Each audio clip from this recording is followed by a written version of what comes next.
नमस्कार मित्रांनो, आपल्या साईटवरती आज आपण पॅरापीटचं काम करतोय.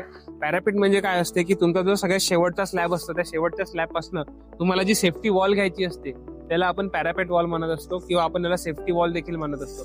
सेफ्टी वॉल कन्स्ट्रक्शन करताना किंवा पॅरापीट वॉल कन्स्ट्रक्शन करताना तुम्हाला कोणत्या पद्धतीने त्याचं कन्स्ट्रक्शन करायचं आहे ते मी आज तुम्हाला सांगणार आहे. कधी पण तुम्हाला पॅरापीट वॉल कन्स्ट्रक्शन करताना 9 इंचाची वॉल ही कन्स्ट्रक्ट करायची असते. कधीच तुम्हाला 4 इंचीमध्ये ही पॅरापीट वॉल कन्स्ट्रक्ट करायची नाही आहे. त्यानंतर तुम्हाला ह्या विटांवरती डायरेक्ट छपाई नाही करायची आहे. त्याच्यावरती तुम्हाला असं कोपिंग जे असते ते कोपिंग तुम्हाला टाकावं लागते, जेणेकरून याच्यावर जे पाणी पडणार आहे ते तुमच्या भिंतींमध्ये ट्रॅव्हल करणार नाही आहे. आणि वरच्या साईडला जर हे कोपिंग असलं तर या पॅरापीटला मजबूत येत असते.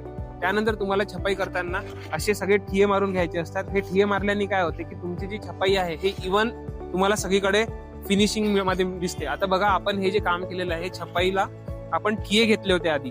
हे ठिये घेऊन बघा किती सॉफ्ट आणि प्लेन हा एकदम छपाईचा कोट आलेला आहे. आणि सोबतच जेव्हा तुम्हाला खालचं हे घोटाई करायचं असते फ्लोरिंगला, तर तुम्हाला इथे असे चिरे मारून घ्यायचे असते, जेणेकरून जेव्हा तुम्ही इथे माल टाकणार आहे तर या मालाचं याच्यासोबत एंटरिंग व्यवस्थित होणार आहे आणि इथून वॉटर लिकेज व्हायचे चान्सेस खूप कमी होऊन जाते. तर या पद्धतीने जर तुम्ही तुमचं पॅरापीट वॉल कन्स्ट्रक्ट केलं तर तुमचं घर हे आतून पण सेफ राहते आणि एक्सटेरियर साईडनी पण सेफ राहते. तर अशाच इंजिनिअरिंग टिप्स आणि ट्रिक्ससाठी तुम्ही आमच्या चॅनलला फॉलो करू शकता. धन्यवाद.